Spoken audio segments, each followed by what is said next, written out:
Now come to local variables. In yesterday class also I give you a brief introduction about the local variables. That what are your local variables? Local variables, you can say these variables are used inside a function. Okay, if you are creating these variables, you can use inside a function just as you would in your main program. So functions are like a mini program. Fine, and local variables, these are simply a variables but they can use inside in that function only where you are mentioning these variables. So see one example over here, def bugs. Def bugs is your function, showing it's a function. Def is the keyword, bugs is function name, and then it's showing, totally it's showing that it's a function. Okay, now numbug, what is numbug over here? It's a variable.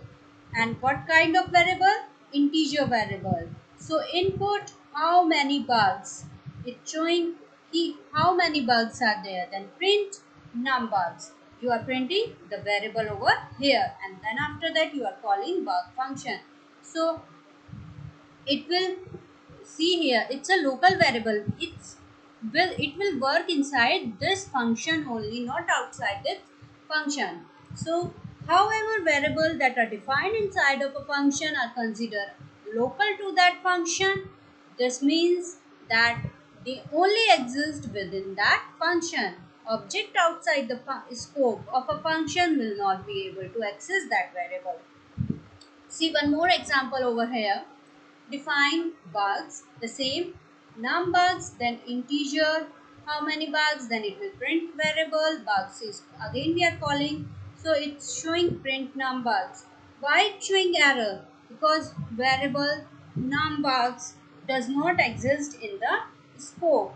That's why it's showing variable, because here you are calling outside the function. If we see this print, it will print the number, but here it will not print the number, it will show the error because it's outside your function. And local variable will work inside a function only. Different function can have their own local variables that use the same variable name. These local variable will not override any other since they exist in a different scope. So scope would be different. If we are calling these variables with the same name, the scope would be different.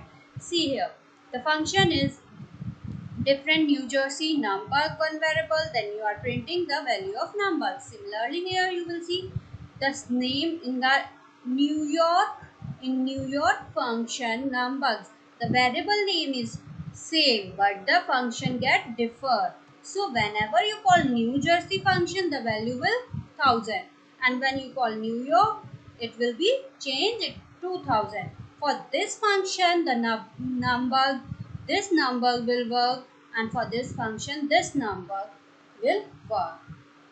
Now how you will pass argument to a function. Passing argument to a function, sometimes it's useful to not only call a function but also send it one or more piece of data as an argument.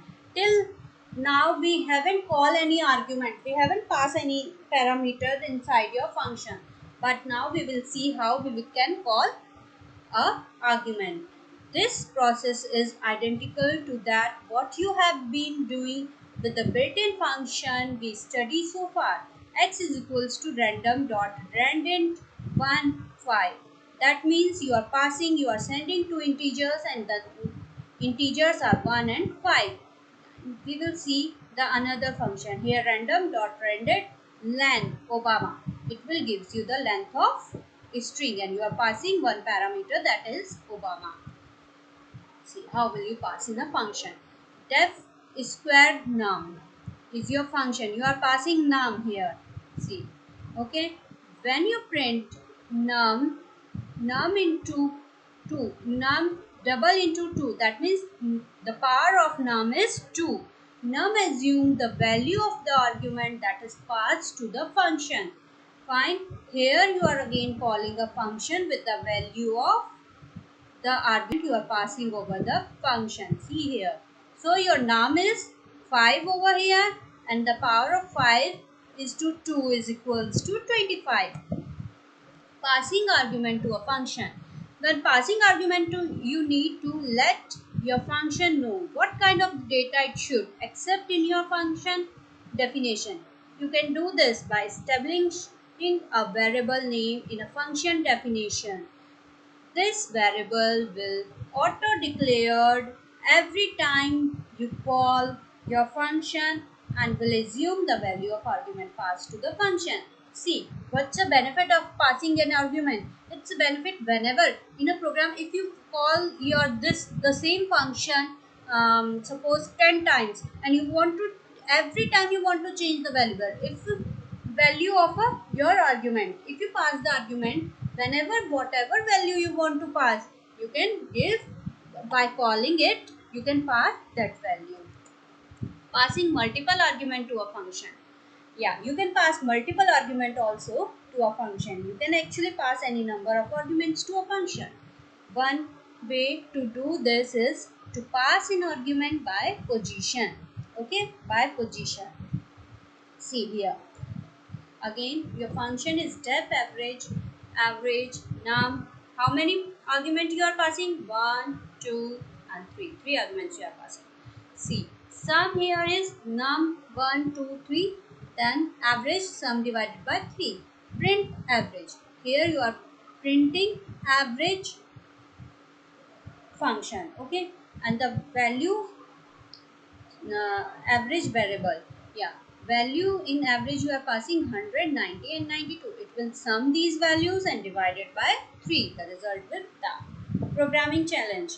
So this is your next question. Write a function that accepts restaurant check and a tip percent. Okay, print out the tip that should be left on the table as well as the total bill. If the tip is less than 15%, you should tell the user that they might want to leave a little more on the table. Fine.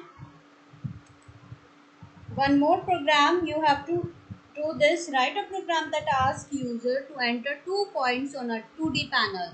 As you studied in your maths also this thing. So on 2D panel, you have to pass these points and compute the distance between those points using a function. Continually ask the user number until they wish to quit, and the input will be user. You have to ask again and again about to the user. Now, next question.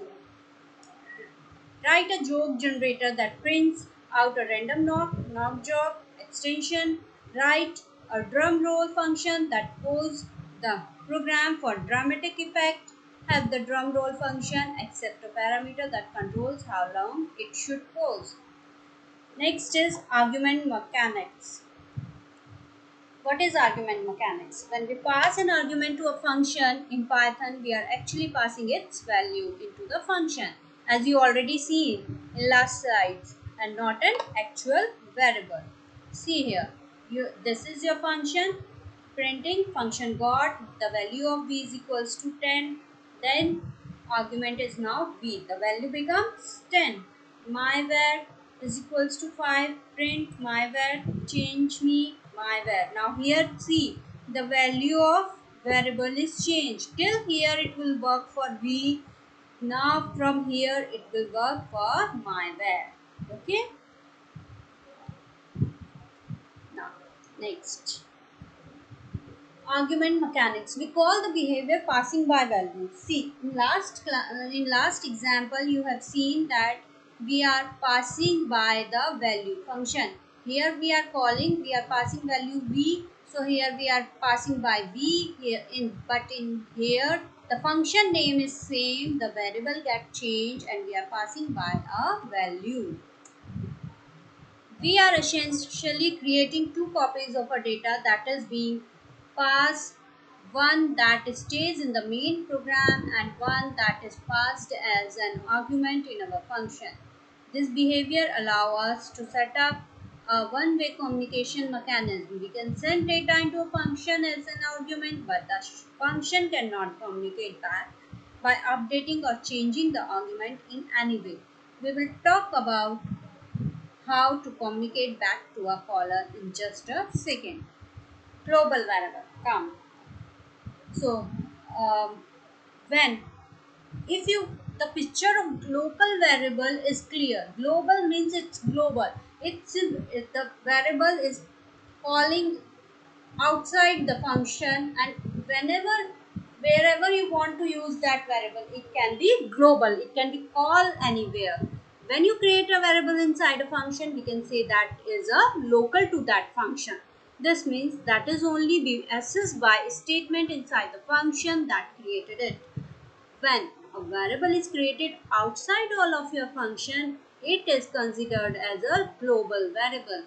Global variable can be accessed by any statement in your program file, including by statement in any function. All of the variable we have been creating so far in class have been global variable. See here, name Obama. It is this variable is declared outside the function, so it is a global variable. Def show name, print function name, print main program name, show name. Okay, so whenever you call name, it will be global variable. Here you are calling def function print, it will print the name. Again outside the function you are calling, it will again print the name. If you want to be able to change a global variable inside a function, you must first tell Python that you wish to do this using the global keyword inside your function.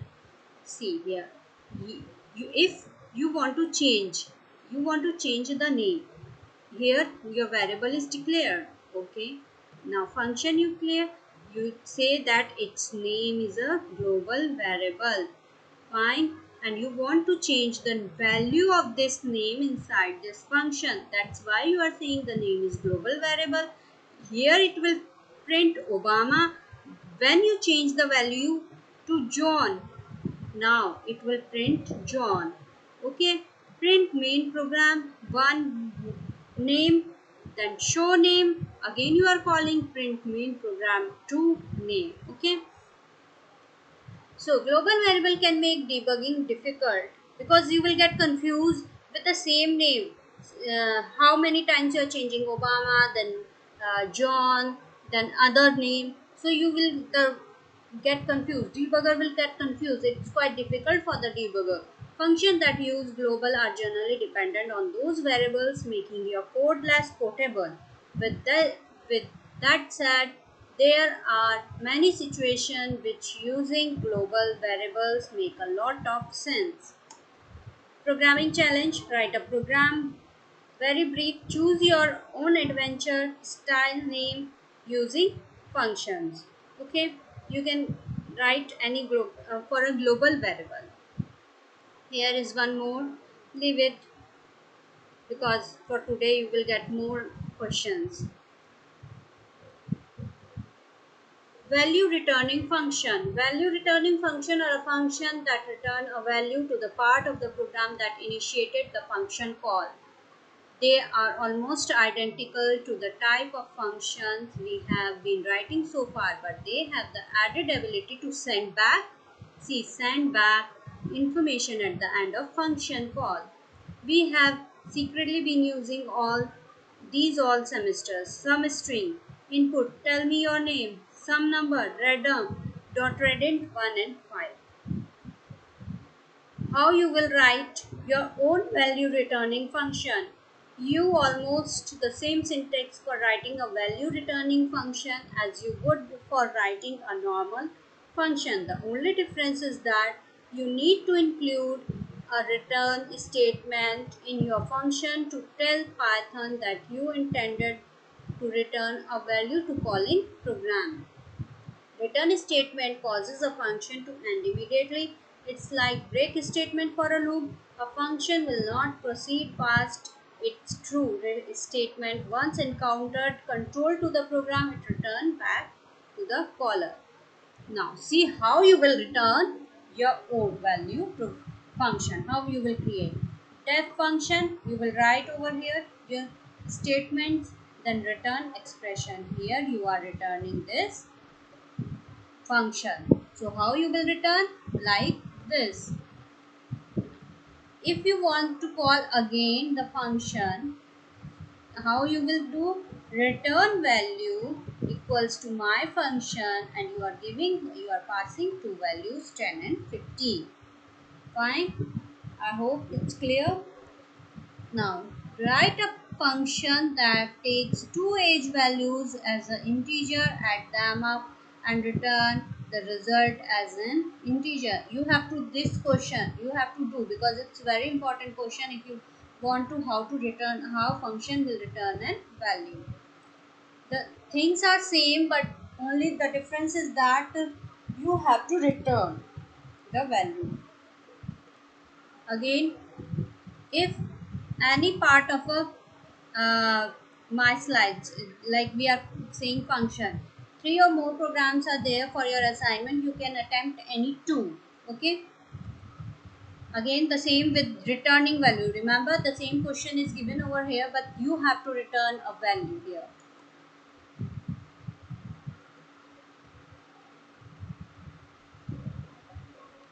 Returning multiple values. How you will return multiple values? Function can also return multiple values using the following syntax. Its function is returned over here. Now you will return x and y in same time, at the same time. Okay, but remember, if you are returning two values, when you call the function, take two values, take multiple values. Okay, so write a function that simulates rolling of dice. Rolling of dice. You have to write a program for that. Write a function that convert feet into inches. It should be accept a number of a feet as an argument and return equivalent number of inches. Okay. Now modules. What are modules? All programming language come pre-packed with a standard library of a function that are designed to make your job as a programmer easier. See once more time, all programming language come pre-packed with a standard library of a function that are designed to make your job programmer easier.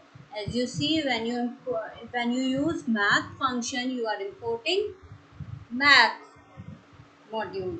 So some of these functions are built in right into the core of Python, print, import, range, etc. Other more specialized functions are stored in a series files called modules that the Python can access upon request by importing them. So importing random, you already import math file, import time, these are the modules. Fine. The module. The import statement tells Python to load the function that exists within a specific module into memory and make them available in your code. Because you don't see the inner working of a function inside a module, we sometimes call black boxes. A black box describes a mechanism that accepts input, perform an operation that can be seen using the input and produce some kind of output. So you get the modules. It's just a model. It's don't get confused with it. Okay, so function in modules, we can call function that exist within module by using dot notation to tell Python to run a function that exists in that module. Example, num random dot int.